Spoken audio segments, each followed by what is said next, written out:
I believe, with all of my heart and soul, that computers should bring us joy. We should be happier, more joyful because of the computers and the gadgets that we have in our life. Because if they don't bring us joy, then what's the point? If computers make us sad, why do we even have them? If video game consoles and little PDAs and other various sundry gadgets just drag us down, well, chuck them into the waste bin and let's go live in the mountains because we don't need that. But if they bring us joy, can they really be all that bad? And with that in mind, I want to talk about the Humane AI Pin for a minute. Because this has just come out. This AI pin that you see on the screen before you, a little lapel pin that magnetically sticks to your shirt that you can talk to, and it can see the world around you, and it has all sorts of extremely cool features. It has literally a laser input system where it projects a 720p, no less, laser image onto whatever's in front of you. Like you can just hold up your hand in front of you. And it can put pictures there, videos there, or the entire user interface there that you can then interact with by moving your hand back and forth and rolling your hand around and touching your fingers, all with a laser projected onto your hand. That's cool. That's cool. Is it useful? I don't know, but it's cool. And it has tons of other features. You can tap on this little lapel pin, which I feel like really wants to be one of the little communicators from Star Trek. You know what I mean? Like they want to be that cool and seamless, where you can just tap your chest and go, Jordy, and something happens. But it's not quite there. It has a little touchpad that's essentially a mouse touchpad that you can touch it with one finger or two, or swipe on it and whatnot, and give it instructions and ask it questions, and those questions are then sent up to the cloud, and this nice young man is out there backpacking around wherever he's backpacking around, and he's got one of these Humane AI pins on, and he's tapping his button and he's thinking, where in darnations am I? And you can ask questions and it'll tell you where you're at because it has a camera and it can upload a picture of where you're at to the cloud, meaning to the Humane servers, and they have a bunch of large language model, ChatGPT style AI systems running that will analyze pictures and tell you what you're looking at, or send a picture up to their servers so you can look at it later, or take a note for you, or all sorts of different things. It even has a little translator thing where you can hold down a couple of fingers on the thing and say, whatever you want to say, and tell it to translate it for you, and it will.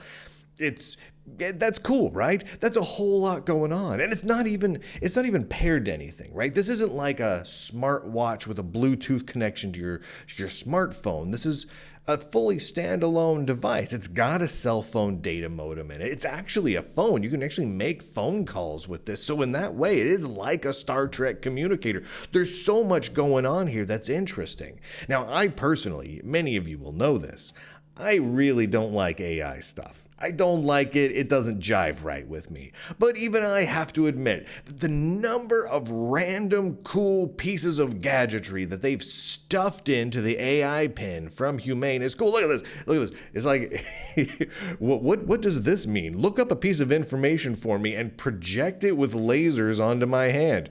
That's cool. That's just a cool thing to say. Is it a practical thing to say? Is it a fun experience? I don't know. But it's a cool thing to say.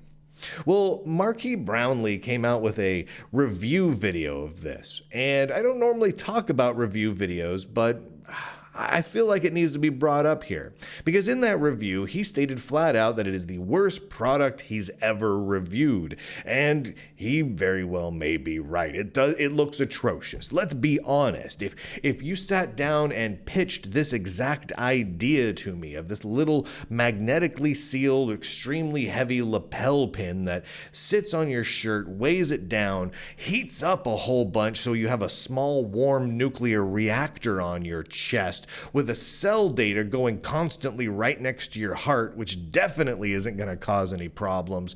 And you have to wait over your slow, clunky cell signal as audio chunks are uploaded and downloaded to an AI-powered server halfway across the world. So you're waiting forever to do anything, and it's out loud where everyone hears you. You can't have any privacy, and your screen is just a laser thing that you stick on your hand, which means you can't use that hand anyway. So why not just hold a screen in it like a phone? I'm going to shoot this idea down. If I'm a CEO or I'm an investor, I'm going to look at that and go, a lot of cool tech, super awesome. No, we're not putting money into this. It's not going to go far. The thing sells for, what was it, like $700, and there's a service contract on top of it of like $25 a month, something like that. And you know what? A lot of people pay more than that per month for their cell phone. A lot of people pay more than that up front to buy their cell phone. So from that point of view, it's not so bad. But as Marky pointed out in his video, that it was a pretty terrible experience. It was slow, it was hot, it was heavy, it just didn't work all that great. The experience wasn't that awesome. The camera quality isn't that good. Like, there just was a lot going against the darn thing that made him not like it and not use it. But as I'm watching Marquis Brownlee fumble around and make goofy faces while trying to make this little lapel pin work, and then I go online and I see one comment after another about people actually arguing about this thing. Because some people are like, this is just the stupidest idea ever. And other people are like, what a great idea, but it's done poorly. And other people are like, how dare you be against this cool little AI lapel pin? There's so much cool hardware and engineering that went into it. How dare you talk badly about it? Like, it's all over the place. And people feel passionately about it. And I love that. That's fantastic.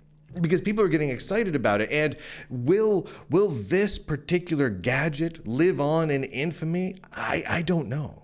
I don't know. But so many of the worst pieces of hardware over the last 5, 10, 15, 20, 30 years have lived on, have cemented themselves, not just in our popular culture, but in our hearts. And I just want to give you a few examples. Because sometimes the worst gadgets, the worst computers, the worst electronic awesomeness are the best, are the things that we remember the most fondly. Like, for example, the Virtual Boy. Remember the Virtual Boy? Nintendo's console from the early 90s where you stick it on your face and it projects with two little tiny screens, just bright red images of vector graphics flashing at high intensity, theory potentially causing people seizures. It got ripped off the market real fast. It never had that many games for it. And I'm here to tell you right now, I have one. I have pretty much every game made for it because they're not exactly expensive. Well, with one or two exceptions, they're not very expensive to pick up. It's terrible. It's awful. It is such a pain in the neck to use, literally. You stick your head in it and it's heavy and clunky, so you can strap it to your head. But it's so heavy and clunky, you can't really strap it to your head. That just doesn't work. You have to put it on this little stand and put it on a table and kind of lean over and crane your neck into a weird position. And it is incredibly uncomfortable to use. It gives you a headache after you use it for a while. The controls aren't that hot. And it just isn't that great. It's just not a great system. And by saying it's not a great system, I am doing it a bit of a disservice because it's a terrible system. It's poorly designed. It's poorly executed. The concept didn't make sense, at least not at the time. Now, a lot of people could say, well, it was ahead of its time. Look at the Apple Vision Pro and the Oculus. That's a headphone I just smashed off my head. And the Oculus headset and all the other things. I got excited there. And how the Virtual Boy was simply ahead of its time. And maybe it was, but at the time it was terrible. And because of how terrible it was, and there were some decent games for it, but and speaking of which, if you like Virtual Boy games, you can now get a Virtual Boy emulator for a Nintendo 3DS. So you can play the best of the Virtual Boy games and make them look way better than they ever looked on the Virtual Boy, and play better too now on just a standard screen. It's a way better experience. But the Virtual Boy itself was a disaster. And it looks ridiculous. And it brings us joy. It brings me joy. I love pulling out the Virtual Boy and setting it up for people and letting them experience the Virtual Boy. For the first time, people are like, wow, I've heard of this. I've heard about the seizure-causing, red flashing light Nintendo console that gives you a neck ache. Can I try it? And people get so excited about it. Do people end up playing it for hours on end? No, never. Never. I've never brought it out for someone and had them go, yeah, I got to play this game forever. No, they play it for, 15, 20 minutes and they're done. It was terrible, but they're always done with a smile on their face because they're like, cool, I got to play the Virtual Boy. Or speaking of Nintendo, the Power Glove. The Power Glove. It's so bad. And oh my gosh. It's a particular moment in time that design aesthetic of that Power Glove controller, it really resonated with everybody. I wanted one. I didn't have one at the time. I didn't get to play with one until later. And when I did, I realized something. It's terrible. It is a terrible experience playing 99% of all video games with this stupid Power Glove. It doesn't feel that great on your hand. It fits all kind of funky. It's not that great to use. The controls aren't very good. It just isn't a good experience. It was a bad idea. You know it was a bad idea because Nintendo never came out with the Super Power Glove. They never came out later with Power Glove 3.0. No. They just like, okay, let's move on from there. Sure, they might have had some interesting ideas, but that was bad. No. We're going to stop doing the Power Glove thing. Now, you could make the argument that later on with the Nintendo Wii and other things, they used different types of handheld and motion controllers, and that harkens back to the Power Glove. But realistically, as a product, as a gadget, the Power Glove was terrible. But how much joy does that bring you? Like when you see the Power Glove, does that not make you smile? I mean, look at that Power Glove. That just brings you right back to that late 80s, early 90s design aesthetic and that super coolness and playing Nintendo Entertainment System. Oh man, the Power Glove was rad. Terrible, but rad. Or just in terms of just stupid blunders, think about the Apple mouse. The mouse that was so poorly thought out, in order to charge it, you gotta flip it over on its back, stop using it, and plug it in a really cumbersome way. I mean, we've been making fun of the Apple mouse for a couple of years now. People, when Apple was working on their electric car before they abandoned that concept, there was people joking constantly about how you'd flip the Apple car over and put it on its back and plug it on the bottom of it in order to charge it, right? Because of the Apple mouse. It brings us joy. Is it a terrible design for a piece of computer hardware? Yeah, it's stupid. And what's incredibly stupid is Apple had been making mice for 40 years, almost 40 years at this point. Holy heavens. I mean, Apple, of all companies, should know how to make a mouse at this point. I mean, they started shipping mice with the Lisa, for crimini's sake. And they've made some mice, and they've made some great mice, and they've made lots of mice. They know how to make a mouse. And then with the Magic Mouse, they just decided to do a stupid. They just decided to just drop their brain on the floor, step on it, and then make a mouse because they forgot. You flip it over and charge it. Again, terrible. Worst gadget. Possibly one of the worst mouse designs ever. And there have been some dumb mouse designs. But the fact that it exists brings me joy. It brings me a tremendous joy. Or last one, just to give you another example, the Nokia N-Gage. Classic example of just simply a failed product. It was a smartphone, sort of, but a cell phone.